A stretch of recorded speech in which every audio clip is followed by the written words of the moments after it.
নমস্কার, আমি সঞ্জু। আপনারা দেখছেন আমার চ্যানেল অবকাশ। আজকে জয়পুরে আমার ফার্স্ট ডে। আ তো যা নেসেসারি জিনিসপত্র লাগে রান্নাবান্না করার জন্য। যেহেতু ১০ দিন থাকবো, বাইরের খাবার কি এতদিন খাওয়া ভালো? তো সেহেতু আমরা ভেবেছিলাম যে বাড়িতেই রান্না করব। সেই মতো ও অ্যারেঞ্জমেন্ট করে রেখেছিল। বাট কিছু মশলাপাতি অল্প স্বল্প জিনিস বাকি ছিল। তো সেগুলো আনতেই আজকে গেছিলাম। কিন্তু আজকে সকাল থেকে এখানে প্রচণ্ড পরিমাণে বৃষ্টি হচ্ছিল। যেন বর্ষাকালে যেইভাবে বৃষ্টি হয় না? পুরো সেইভাবে। তো খুব শীত ছিল। আমার আজকে একেবারে আসার ইচ্ছে ছিল না। কিন্তু ও জোর জবরদস্তি আমাকে এনেছে। বাট এগুলোও তো দরকার, তাই ভাবলাম যাই। তো এসেছিলাম। বাট ডিমার্টটা এত বড় ছিল, এখানে প্রায় সমস্ত কিছু দোকানই ছিল। তো নিচেটা প্রায় গ্রসারি আইটেম আর ওপর থেকে তোমার সমস্ত রকম ব্র্যান্ডের জিনিসপত্রর দোকান। আজকে আমাদের সেইভাবে কিছু নেওয়ার ছিল না, তো বেশি টাইম থাকিনি, একটুখানি থেকেই ঘুরে চলে গেছিলাম। ও ২-৩ দিন আগেই এসেছিল, একটা লন্ডন মেড-এর জ্যাকেট নিয়েছে। আমার আজ কিছু নেওয়ার ছিল না। তারপর এখানে দাঁড়িয়ে ভাবলাম একটু ফটোশ্যুট করে নিই, তারপর চলে যাবো। তো দুটো সেলফি নিয়েই চলে এসেছিলাম। নিচে এসে তোমার একটু বার্গার খেয়ে তারপর বাড়ি চলে এসেছিলাম। তো তারপর খালি আমরা দোতলা অবধি এসেছিলাম, উপরে আর যাইনি।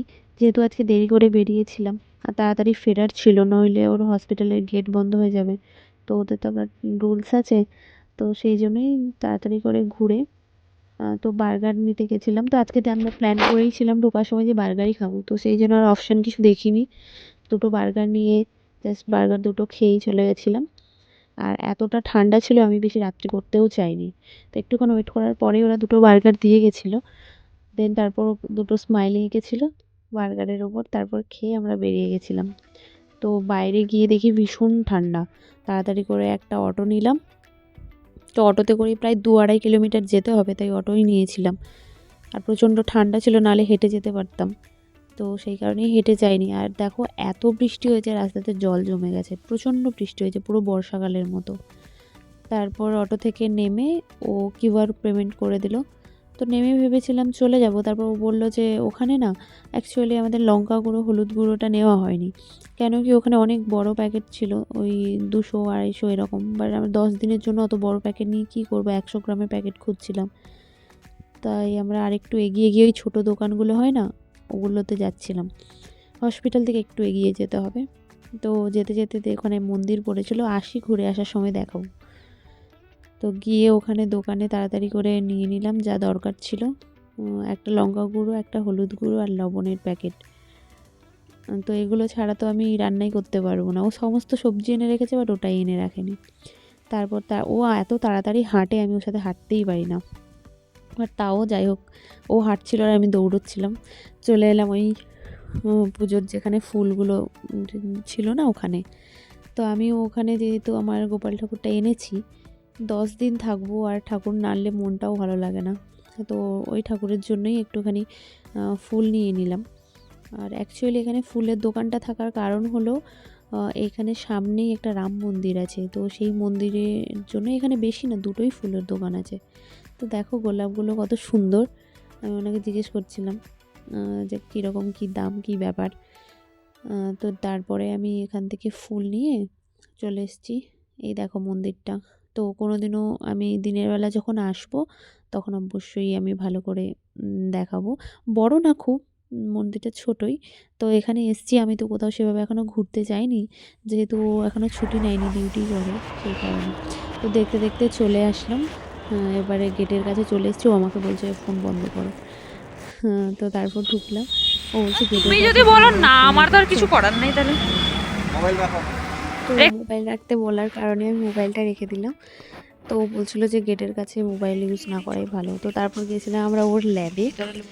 তো আমি ঢুকেছিলাম ল্যাবে। তো ও যেহেতু না বলেছিল, সেহেতু আমি সেভাবে ভিডিও বানাইনি, ওকে জিজ্ঞেস করেই একটুখানি বাইরেটাই নিয়েছিলাম। তো কালকে আমার হবে রুটিন চেক আপ, ও সেই জন্য সমস্ত অ্যারেঞ্জমেন্ট করে নিয়ে চলে এসছে। তো বাইরে রাখা ছিল স্কুটি। আমরা কেন আজকে স্কুটি নিয়ে যাইনি ডিমার্টে, কেন কি এত ঠান্ডা ছিল, ইচ্ছে করেই যাইনি, অটোটাই গিয়েছিলাম। তো স্কুটিটা ওর ল্যাবের বাইরেই রাখা ছিল। তো ওদের স্কুটি নিয়ে আমরা চলে আসলাম আমাদের রুমে। রুমটা বেশি দূরে না, কাছে। তো প্রথমেই আগে এসে আমি ফুলটা ঠাকুরের কাছে রেখে দিয়েছিলাম। আর এখানেই আমি ঠাকুরটা রেখেছি। তো এখানে না রুমের মধ্যে দুটো রুম, তো দুটো রুমের মধ্যে দুটো ছোট ছোট আলমারি ছিল। তো ও একটা আলমারির ওপরেই আমি ঠাকুরটা রেখেছিলাম। যেহেতু এটাই আমার ভালো জায়গা মনে হয়েছে, এখানটা একটু পরিষ্কার করে নিয়ে একটা পেপার পেতে তারপর রেখে দিয়েছিলাম। এটা ছিল একটা রুম, দেন এর পাশেই আরেকটা রুম ছিল। তো পাশের রুমটা আমরা মেনলি ওই রান্নার জন্য কিচেন ছিল, কিন্তু এখনও পর্যন্ত কিচেনে যাইনি। তো রান্নার সমস্ত জিনিসপত্র মানে সবজি আর এক্সট্রা যে ড্রাই সব খাবার দাবার ও এনেছিল, ওগুলো সব সাজিয়ে গুছিয়ে রেখেছিলাম। ও অনেক সবজি এনেছে, জানি না আমি কখন রান্না করব। অ্যাকচুয়ালি ক্যান্টিন থেকে খাবার নিয়ে আসা হয়, যেমন আজকে রাতে কিছু রান্নাই করব না, ও এরপর যাবে ক্যান্টিনে, গিয়ে ওখান থেকেই খাবার নিয়ে চলে আসবে। বাট এত সবজি কিনেছে যখন, রান্না তো আমাকে করতেই হবে। তো ও গেছিলো ক্যান্টিনে খাবার আনতে, নিয়ে চলে এসেছে। বেশি দূরে না, কাছেই তো। অ্যাকচুয়ালি এটা তো পুরোটাই একটা ক্যাম্পাস, সমস্ত কিছু ক্যাম্পাসের মধ্যেই। তো এনে আজকে যা হয়েছিল ওই খেয়েই আজকে ডিনারটা কমপ্লিট করেছি। আজকে কিছু করিনি রান্না, তো কাল থেকে ভাবছি রান্না করব। অ্যাকচুয়ালি এত কিছু আনা আছে, তো রান্না না করলেও নয়, ওগুলো তো সব নষ্টই হবে না।